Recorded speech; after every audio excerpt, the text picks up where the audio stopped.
Proud feel करती हूँ Vestige family का हिस्सा बन के। सबसे पहले मैं थैंक यू बोलना चाहूंगी हमारी वेस्टीज को, मिस्टर गौतम बाली सर को, जिन्होंने इतना अच्छा प्लेटफॉर्म दिया।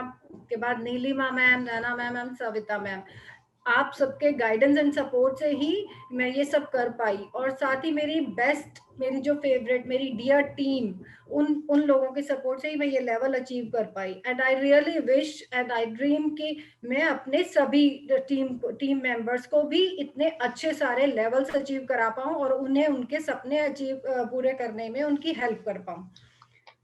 तो आज का मेरा सेशन मैं शुरू करने जा रही हूँ एक स्टोरी के साथ। एक धन्ना सेठ था, उसके पास नेचुरल धंधा सेठ है तो धन धाने तो बहुत ही था उसके पास में, बहुत ज्यादा धन धाने था, सुख समृद्धि बहुत था उसके पास। और उसके 4 बेटे और 4 बहुएं थी उसके घर में। और वो धीरे धीरे जब वो बूढ़ा होने लगा, वो सोचने लगा मेरे पास इतनी धन संपत्ति है, इतना सारा मान सम्मान सब कुछ, ये मेरी, मैं किसे देकर जाऊं, कौन है मेरे इन चारों बेटों में जो इस धन धाने को और ज्यादा बढ़ाए, मेरे इस को विरासत में आगे और बढ़ाए। तो काफी टाइम सोचता रहा, कुछ समझ नहीं आ रहा था कि कैसे डिसाइड करूं कि कौन से बेटे को मैं क्या काम दूं, क्या बांटूं कि घर मेरा पूरा परिवार सुख शांति से जिए और समृद्ध हो। फिर एक दिन उसने अपने चारों बेटों और चारों बहुओं को बुलाया और उन सबको एक एक मुट्ठी धान दिया। उन्होंने उसको धान दिया और उन चारों बहुओं से कहा कि ये सब तुम अपने अपने पास संभाल कर रख लो, जब मुझे जरूरत होगी, जब मैं तुमसे ये मांगूंगा तो मुझे ये लाकर दे देना। तो वो सब चारों बेटे और बहू चले गए। फिर एक बहू, बड़ी बहू ने सोचा कि ये इतना सा धान दिया पिताजी ने, इसका क्या मतलब है, पता नहीं, और ये धान क्या करेंगे, क्या जब हमारा गोदाम भरे पड़े धन धाने से, इतने ड्रमों के ड्रम भरे पड़े हैं, तो इतने से टुकड़े धान का कोई क्या करेगा, खामखा कूड़ा उठाकर दे दिया। उसने क्या किया, उस धान को उठाया और खिड़की के बाहर फेंक दिया। बोली जब मांगेंगे मैं उसमें से एक मुट्ठी उठाकर दे दूंगी, अब इसको कहाँ संभालती रहूं। ठीक है, दूसरी बहू के पास गए। दूसरी बहू ने सोचा अगर पिताजी ने इतना सा ही धान दिया है, इतना कुछ होने के बाद, तो कुछ ना कुछ तो होगा इसमें, तो इसका क्या करूं, जो कुछ तो इसमें ताकत है, कुछ तो इसमें है जो हमें समझ नहीं आया। उन्होंने क्या किया, धान को साफ किया, अपने खाने में मिलाया और दोनों बेटा बहू ने वो खा लिया। फिर तीसरी बहू के पास ने क्या किया, तीसरी बहू ने भी सोचा ये अगर पिताजी ने दिया है कुछ तो इसमें होगा, ऐसा ऐसा तो नहीं वो दे सकते क्योंकि हमारे घर में किसी चीज की कमी नहीं है।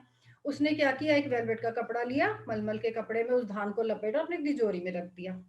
अब चौथी बहू वो और भी समझदार थी, उसे लगा नहीं पिताजी ने कुछ दिया है, तो बहुत सोचा कुछ तो है, ऐसे तो पिताजी नहीं देते, कुछ कारण तो रहा होगा जब उन्होंने हम चारों को सिर्फ एक एक मुट्ठी भर के ही धान दिया है।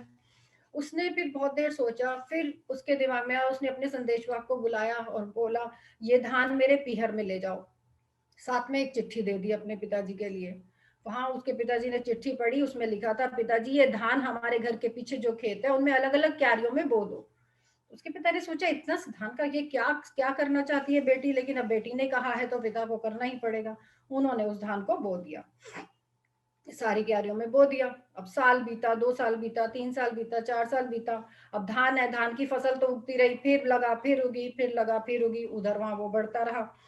अब यहाँ 4 साल बीते। एक दिन उसने धन सेठ ने बोला, चारों बेटों को बुलाया और बहुओं को बुलाया, उनसे बोला लाओ जी अब जो मैंने तुमको जो धान दिया था ना वो सब लेकर आ जाओ।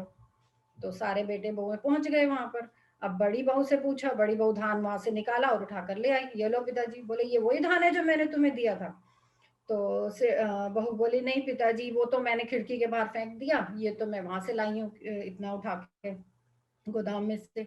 दूसरी बहू ने भी दिखा दिया। उसने बोला नहीं बहू ये वो नहीं है, वो वाला धान तो हमने दोनों ने खा लिया और ये गोदाम में से निकाल कर लाई हूँ। अब तीसरी बहू से पूछा, तीसरी बहू अपने लपेटा हुआ धान लेकर आ गई, धान कपड़े में उसने वो दे दिया, ये वही धान है जो आपने मुझे दिया था।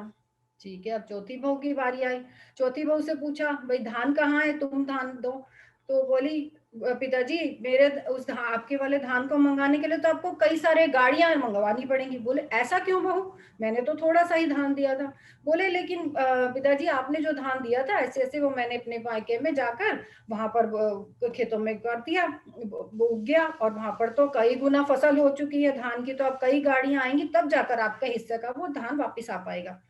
तो वो समझ गए कि ये क्या हुआ है, तो वो बहुत ही खुश हुए। तो उन्होंने क्या किया, अब जिस बहू ने सारा कूड़ा कच उसको खिड़की के बाहर फेंक दिया था, उसको घर की साफ-सफाई के काम में बाहर लगा दिया।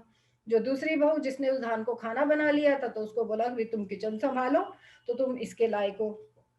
और जो तीसरी बहू थी, तीसरी बहू ने जैसे तिजोरी में रखा था, भाई तुम इस घर के खजाने को संभाल सकती हो, इस पैसे को संभाल सकती हो, उसकी काबिलियत है तुम में। चौथी बहू जो थी, उसको फिर उन्होंने घर की स्वामिनी बना दिया कि तुम इस लायक हो। तो ऐसे ही हमें ये बिजनेस सिखाता है कि मतलब अपने काम को नहीं, मैंने थोड़ी सी मिस्टेक कर दी मेरी स्टोरी में कि उस हाँ, जो जो धान उन्होंने जो दिया था उसमें जो जो छोटी बहू थी उसने पहले गिने थे, उसमें थे 24 दाने। उस धान में जितना उन्होंने दिया था 24 दाने। अब यहाँ पर उन 24 दानों के कितने बन गए, तो हमारी लाइफ में भी ऐसे ही हमें भी 24 दाने मिलते हैं, जो हमें मतलब जो इस कहानी के माध्यम से बताया गया कि हमें जो मिलते हैं दिन के 24 घंटे उसके 24 दानों के बराबर हैं। कि कुछ लोग ऐसे होते हैं पहली कैटेगरी के लोग कि चलो बेकार है, कुछ नहीं है, मौज मस्ती करो, बैठे रहो और कुछ नहीं होने वाला, अपने शरीर को कष्ट नहीं देना, कुछ नहीं करना, ये टाइम कट जाएगा, उन्होंने 24 घंटे बर्बाद कर दिए। दूसरी कैटेगरी के लोग एंजॉय भोग विलास ये सब चीजों में लगे रहते हैं, वो भी अपने 24 घंटे वेस्ट कर देते हैं। तीसरी कैटेगरी के लोग आते हैं, उसकी कीमत तो समझते हैं लेकिन उसको करते उस समय को यूज नहीं करते प्रॉपर, उसको संभाल कर उन चीजों को रख देते हैं, अच्छा इसकी वैल्यू तो है, इस काम को समझ लिया उसकी वैल्यू तो है, लेकिन उसको रख दो या पोस्टपोन कर दो। और जो चौथी कैटेगरी के लोग जो सही तरह से चीज को यूज कर लेते हैं, अपने 24 घंटे को सही काम पर लगा देते हैं, तो वो सफल होते जाते हैं, तो उनको जिंदगी में दिन दूनी रात चौगुनी तरक्की होती जाती है। इस कहानी से ये बताया गया है कि काम ही असल में काम आता है, वर्क दैट ऑलवेज वर्क। ठीक है, नेटवर्क बिजनेस में भी यही है, आप जितना काम करते जाएंगे, हम जितना अपने नेटवर्क को बढ़ाते जाएंगे तो हमें इनकम भी आती जाएगी और हमारा नेटवर्क बढ़ेगा, काम बढ़ेगा, तो हमें बहुत पैसा मिलेगा, सम्मान मिलेगा। तो इस कहानी के माध्यम से मैं ये बताना चाहती थी।